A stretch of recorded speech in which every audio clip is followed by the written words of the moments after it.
This video is powered by the pros at Pascal Air Plumbing and Electric. Arkansas owned, Arkansas operated. GoPascal.com. And Nate Olson from Scorebook Live here with us here, not the very end of October. Is it 2 weeks left in the regular season, Nate? Correct. This is week 9, which is actually the 10th week of the season since we did a week 0. Next week will be the final week of the year. Some really big games, week 9 and 10. Way back in July, looking at the schedule and looking at some of these games in 9 and 10, kind of salivating, looking forward to it. And, boy, in no time, here we are. It goes by so very fast, and it's hard to believe it's already week 9, and the weather is changing. It's cooler, and it feels like fall, and the games are really, really big and a lot at stake these next couple weeks. Well, let's start in the 6A West. You got to this is a battle for supremacy in the 6A West. Pulaski Academy 8-0 overall, but 6-0 in the league against Greenwood. The Bulldogs also 6-0 in the 6A West in a matchup of two really good quarterbacks. Yeah, absolutely.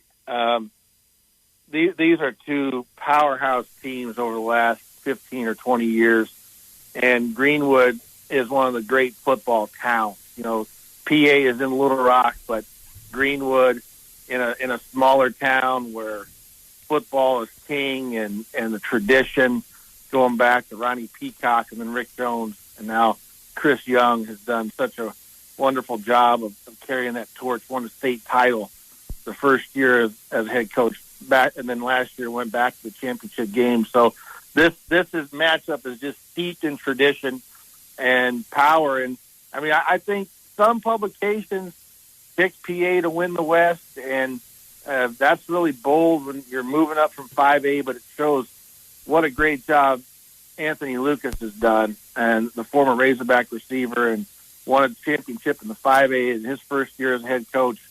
I have liked Greenwood the whole time, and they lost to Stillwater, Oklahoma.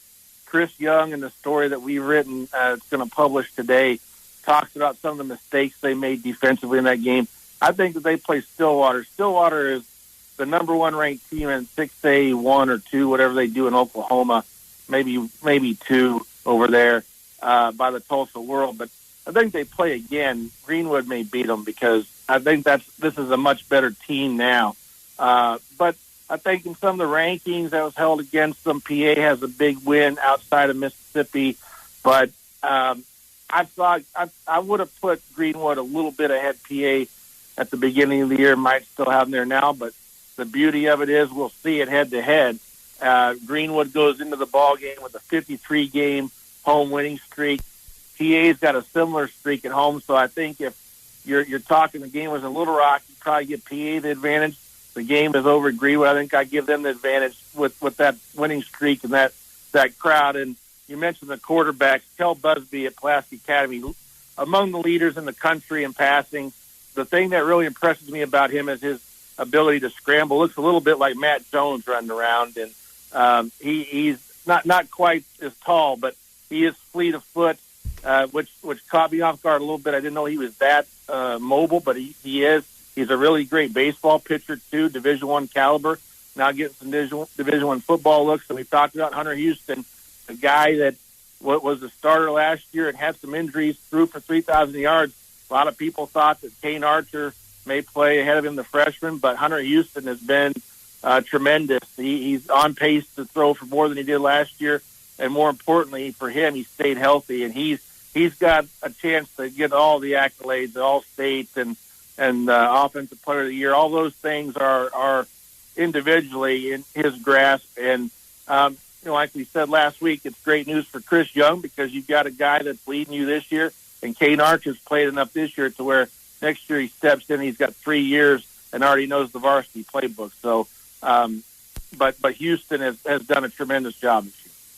Hey, Nate, you mentioned how the great job Anthony Lucas has done at Pulaski Academy. He's turned that program into his own now. I think it's his second, third year. I don't remember. It's either one of those two. What is Kevin Kelly doing now? I mean, he was at Presbyterian, I think, for that 1 year. Yeah. Is he? I don't know where he is. I mean, has there ever been talk about him returning to Arkansas high school football?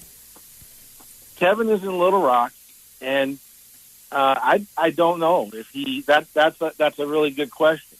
I think for this year, he's done some media appearances in Little Rock.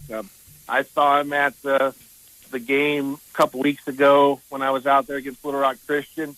I think he's content to just be, in Little Rock, and he's done some consulting work. I know when I talked to him this summer, I was in the neighborhood and was going to drop by, and he said that he was busy. He had some coaches from Memphis that had come over to kind of have a meeting with him to learn about his offense or some stuff like that.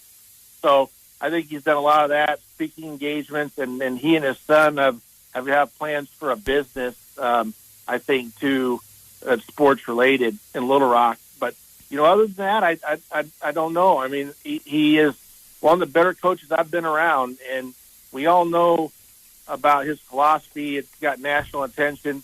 And what I think is really interesting is that, Anthony Lucas, you talk about he has made that program his own, and that's absolutely true. But a lot of the cornerstones, including the going for it on fourth down and the onside kicks, that stayed there. And it has continued to work well. They studied Coach Kelly, are disciples of his philosophy, and other than a few wrinkles that Anthony's thrown in and just his personality in general, the team looks a lot the same as it did under Kevin. And I think that's a testament to Kevin's philosophy and his analytics. And, I mean, a super analytical guy. And I don't know if you follow him on Twitter, Phil, but he's some baseball posts from every now and then. He's just a very smart guy when it comes to athletics. He follows all the sports. He watches lots of games, and his tweets are very insightful. But I think those guys on his staff learned a lot from him, and they've taken those things, and that has kept Pulaski Academy at a high level. And then you've got Lucas, who is just a electric, energetic guy. You can't help but be happy and smile when Anthony's around, and I think that's been infectious with not only the team but the other students at Pulaski Academy. Yeah, it's like Anthony Lucas is always smiling, man. He always has a smile on his face. He definitely does relate. He's good, great dude. So you say the seasons, it's going by fast. So who has surprised you? What team maybe that you didn't have that has a chance maybe to win a conference championship or a state title? Who surprised you the most so far this year in high school football? Well, that's a really good question. I think, one of them is a team that we're going to talk about, and that's Prairie Grove. I mean, they've only lost one game. They're undefeated in the conference. And they're a run-oriented team. Danny Absher has been there for 30 years, and he's run the same thing. And he gets guys that like Ethan Miller and Connor Wetzel, who rack up rushing yards. They ran a flea flicker to win a game a few weeks ago in the last seconds. Probably one of the only passes that they threw. And so that's really, really one you're talking about, in the coverage area for sure. Fayetteville kind of was too. I mean, and now they've cooled off a little bit. Rogers and Fayetteville in the 7A West are, I think that they were better than I thought. And in Fayetteville, they've lost a couple close games, but I still feel like they're a state championship contender with the right draw. And Bentonville is kind of the leader there. But I thought Bentonville West would kind of be that team that Fayetteville was last year, and they still kind of could be. But I think that Fayetteville has played better than I thought they would, and Casey Dick's done a good job of plugging in some players, Lindsay at quarterback, and some other players that in the skill positions that have done really well. See, Matt, Nate, we're going to some other games that we got coming up here. You wanted to bring up Russellville and Lake Hamilton. What's going to happen here? Yeah. This is an interesting game because Russellville is playing pretty well. They clinched the playoff spot, and Tracy Daniels has emerged as a really good running back. Ran for 145 yards last week.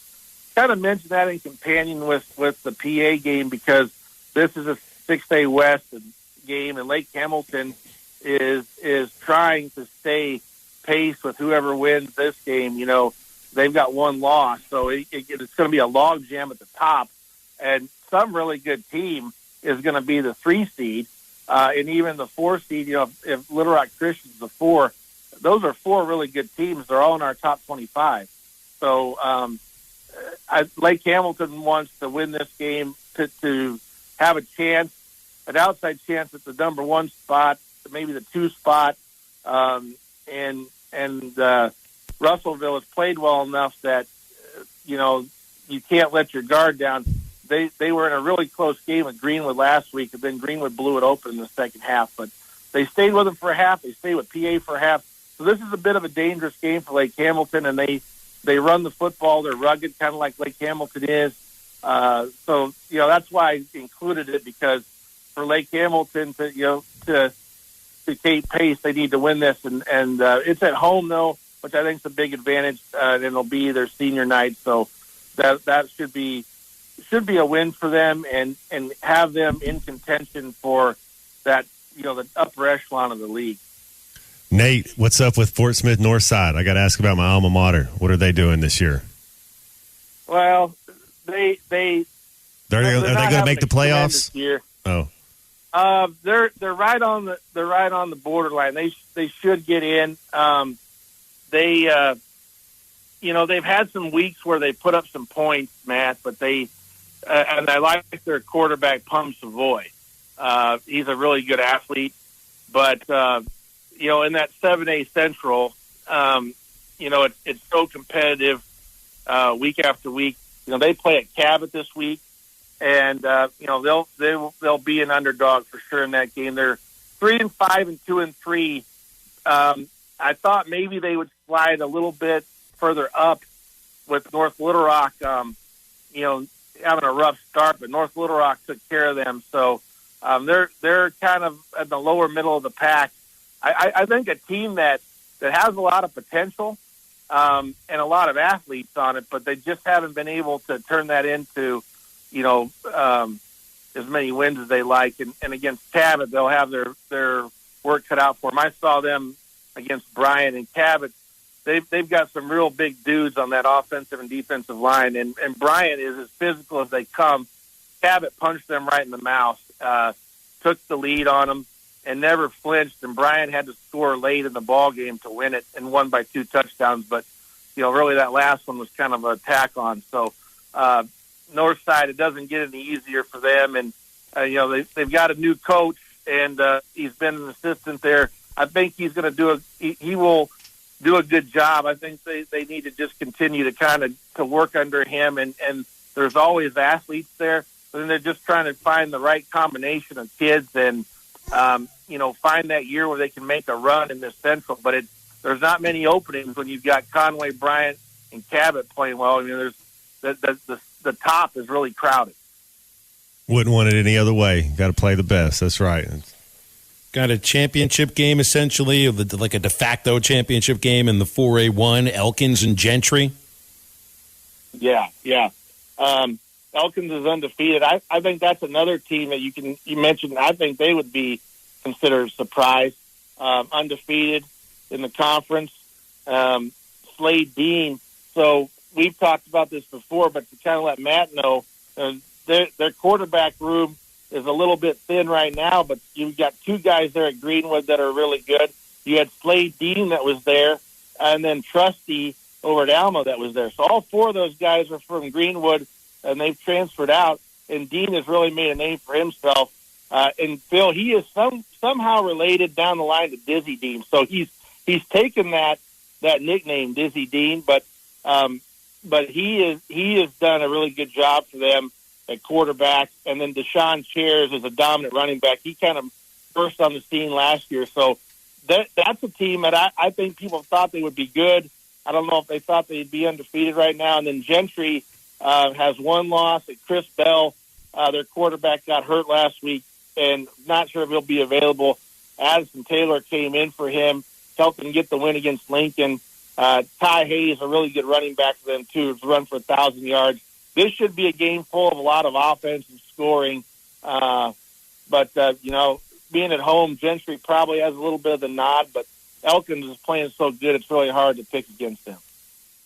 Football is back, and BetOnline remains your number one source for all your football betting needs this season. You'll find the latest odds, matchup info, player news, and game trends. And as your continued source for all sports wagering info, BetOnline features live betting, free contests, live scores, and giveaways all season long. Always the fastest and easiest way to bet on all your favorite sports and events like MLB, MMA, tennis, boxing, and even golf. Head to betonline.ag to join and receive your 100% welcome bonus with your first deposit. Make sure to use the promo code BELIEVE to receive your rewards. That's BLEAV. Bet online, where the game starts.